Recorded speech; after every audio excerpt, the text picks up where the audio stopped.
Hello everyone, what's going on? My name is Gaurav and this is Neat Design. So today we are going to see how to create this awesome search UI animation using HTML, CSS and JS. So without any further ado, let's begin. So in my editor I have this markup.html file open in which I have already created the markup for our search UI animation example. So let me explain what's happening in the markup.html file. So I have set the title to awesome search UI animation. I have linked our CSS file in it and also linked all.min.css file of font awesome because we are going to use two icons from the font awesome. So in body I have this div with a class of wrapper which wraps around all the other elements, and in that wrapper we have this first div with a class of front page which contains this button with a class of btn and search-btn class, and in that button I have created this I element which has this classes from the font awesome, so that will create search button for us. And after that we have this another div with a class of search which also contains a button with a class of btn and class of close-btn and this I element for our close button. Okay, and after that we have this form element with the class of search-form, and in that form we have this input of type search, and we have set some attributes on that input. For example, the placeholder is set to search, and we have also given a class of search-input, and spell check is set to false so that it won't checks any spelling error. Okay, and we have this span with a class of search info which says hit enter to search or escape to clear. Okay, and so the form ends here and our search ends here and the wrapper ends here. Okay, and also we have linked our functions.js file in it using the script tag. So that's it for the markup. Let's see how it looks in the browser right now. So it's very ugly, very unfunctional, nothing is happening here. So let's make this ugly design into beautiful awesome search UI animation. Okay, so let's start styling it. So let me resize the window and let's open our styles.css file. So first thing first, let's remove the default margin from the body. You can see it has some default margin on them. So let's say quickly body margin 0. Okay, and now let's target our wrapper. So first thing I'm going to do is set the font family to Helvetica Noya and sans serif as our fallback font. Let's set the height to 100 VH and let's give it a background of, let's say, 101820 and FF, which is a blackish color. So now let's target our front page, front dash page. Let's set the height to 100%, so it will occupy all the height from its parent, which is the wrapper. And let's set the background color to, let's say, #79C double B and 8, or let's change that C to capital, which is a greenish color. And also we are going to set a background image on it. So let's say background dash image URL and bg.svg, which is the layouts background. Okay, so now let's set some properties for our background image. So now let's position our background by saying background position, let's say center, and let's set the background size to cover. Okay, so now let's move on to the buttons. Okay, so buttons has a common class of btn, so let's target that, and let's first set the font size to 32 pixels. Let's remove the background by saying background none. Let's remove the border by saying border none, and if you click on it, you can see, let me zoom a bit. So as you can see, if we click on it, it gets that default outline on it, but we don't want it, so let's say outline none. Okay, so if we click on it, we no longer gets that outline. Okay, so now let's change the cursor to pointer, so we get that hand icons on whenever we hover on them. Okay, and let's position it absolutely by saying position absolute, and let's say right to 20 pixels, so it will be 20 pixels from the right. Let's reset the zoom. Okay, and let's say top 40 pixels. Okay, so it will be 40 pixels from the top. So now for the close button, we are going to change the color to reddish color. So let's say color is equals to hash EA1821. Okay, and let's increase the font size a bit. So let's say font size 40 pixels. Okay, so now let's quickly move on to the search div. So now let's target the search page quickly by targeting that search class. If you can see, our search page is sitting at the bottom, so let's do some changes on the search. So first, let's say position absolute. Okay, and let's say top 0, left 0, and it will occupy all the width of its parent and height to 100% as well. Okay, so as you can see, our search page is moved to the top because we have set the top to 0. And let me do one thing here. Let's say display none on the front page, so we can design the search page first. Okay, and so let's do one thing. Let's set the position relative on the wrapper. So if we say position absolute on the wrapper's children, they will be relative to its parent. Okay, so now let's target that form with search dash form class, and let's set the width of it to 50%.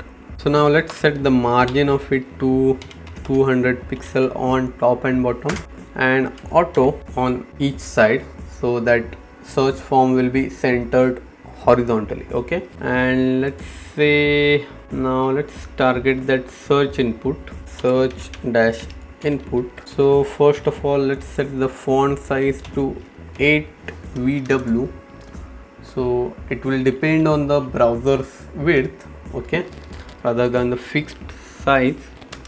And we don't want any background, any border, but we do want the border bottom, so let's say 4 pixels solid and white as a color. Okay, and let's change the color of it to, let's say, FEE and 715FF, which is a yellowish color, as you can see. And also we need to get rid of that outline, so let's say outline none. Okay, so let's say width of it to 100%, and let's give some padding on them. So let's say padding 10 pixel on top and bottom and 50 on each side. Okay, so now let's target our search info, search dash info. So first of all, let's display it as a block because it's a span, and by default the span is inline block. And let's say text align to right, let's say color of it to white. We misspelled here the class. Okay, let's give it some padding, so let's say 10 pixels top and bottom, 5 on the each side. So as you can see, if we type something, that close button appears here, but I don't want to confuse our users with this close button because we have already this close button here. So let's remove that. So let me show you this cool thing, like how to remove that close button. So we can say search input,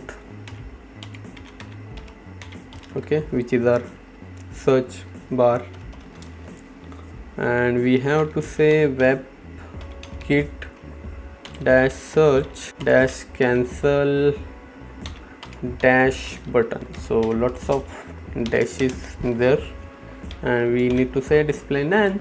Okay,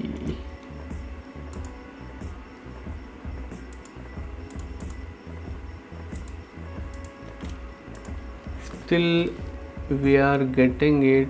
What is the issue here? Search input, search dash input webkit, oh, search. So we no longer see that close button. Okay, and also let me show you how to target that placeholder. So we can say search input, which is a class on that input. So we can use the pseudo element and let's say placeholder, and we can change its color whichever you want to set, but let me show you. If we say red, the placeholder changes its color. Okay, so we need to use the placeholder pseudo element for that, but I'm just going to say gray. Okay, let me resize this zoom so you can see it properly. So we have designed our search page. So let's remove the display none property from the front page. Okay, so as you can see, we want the front page to be on top and not this search page, but we have set the position of absolute on the search page, and by default the absolute elements has a higher z index, so that's why the search page is coming up. Okay, so what we need to do is we need to say position relative on the front page and need to higher z index. So let's say the index 10. So as you can see, that has gone now back to its position. So now let's add the classes for our animation. So let's type here animations. So we get to know that here we are doing some changes for the animations. So let's quickly target our front page and let's add another class on it. So what we are basically saying is, if that div has a front page and move class, do the following things. Okay, so I am going to say transform rotate x 30 degree and translate y of 50 vh. Okay, so right now we can't see anything because that div doesn't have this move class, but to show you, let me remove that move and let's target the front page itself. But still it's not working because we have typed a wrong transform spelling mistake. So as you can see, our front page is moved down, and also it has got the rotate effect, but we cannot see it because it's a 3D effect. We are flipping the front page.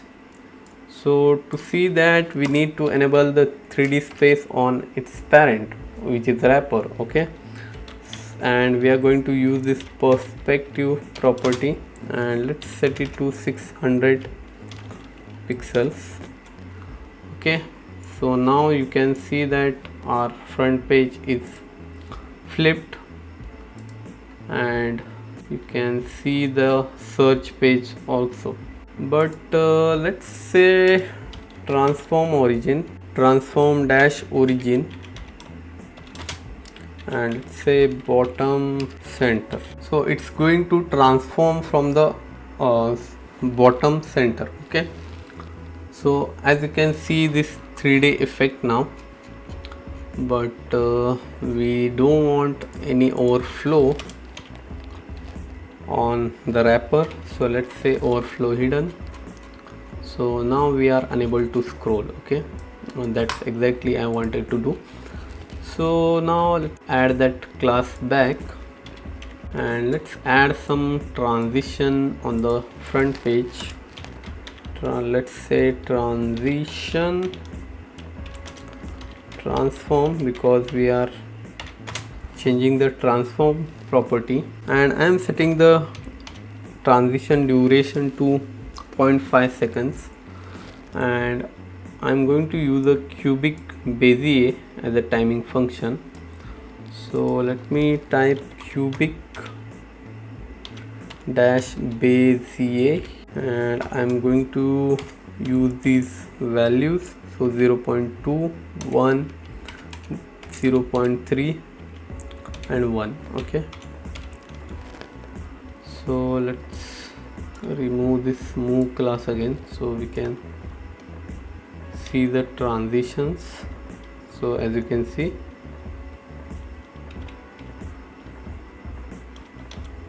okay, so our transition added successfully.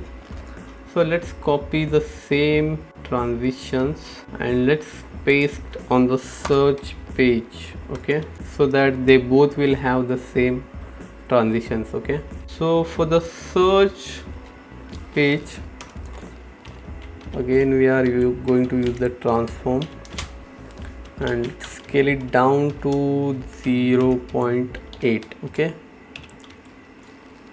so this search form means this search input and this, you know, on that search info. So for the search page, what we are going to say is search dash page dash open. Okay, and if that div has both the classes, do the following changes. Okay, let me add that class back. Okay, so here very simple, what we are going to do is we are going to reset that scale to 1. Okay, so let me explain few important things here. So for the front page, what we are going to do is we are going to use this transform and we are going to flip the front page by saying rotate x 30 degree, and we are going to move it to bottom by 50% of the viewport height. And for the search page, we have set the transform to scale 0.8%, so we are scaling it down initially, and when the search page has this open class, but we haven't set the scale, transform scale on the search page. We have set it on search form, so let's change it to search form. Okay, so now with the help of JS, we are going to add and remove classes on the click events. So let me do that. So in JS, I have this document DOM content loaded function, which ensures all the DOM elements are loaded, and after that we are going to run the JS. Okay, so first of all, let's cache some variables. So let's say var search btn is equals to document dot query selector, and we are going to target that search dash btn class. Okay, let's give a comma and move on to our close button. So close btn, let's copy this thing and paste it here. So document dot query selector is equals to close btn, and next thing we need to capture is our front page. So let's paste that copied content, and for the front page we have class of front dash page. Okay, and for the last thing we are going to say search. Let's paste it again, that copied thing, and let's change it to search dash form. Okay, and let's end it by typing the semicolon. So we have captured the DOM contents in variables, so we can use it. So for the first click events, so when the user clicks on that search button, we are going to make some changes. Okay, so let's say search btn, which we have captured our search button.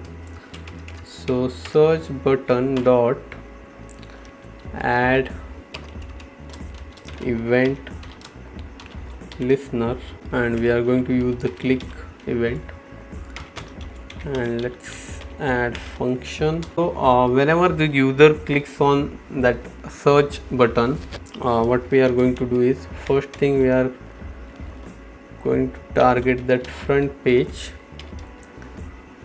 and we are going to say class list dot add, and let's say move. Okay, so I have already shown you what we are doing in the CSS. We are saying in JS is, if someone clicks on that search button, add that move class. Okay, also we are targeting that search form. So search form dot class list dot add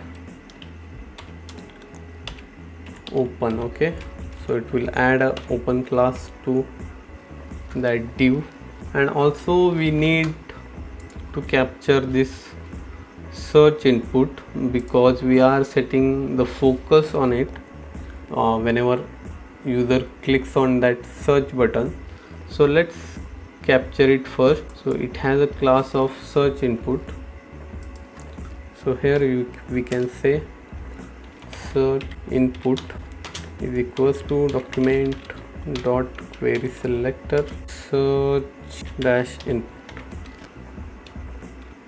Okay, so whenever user clicks on that search button, we are going to say search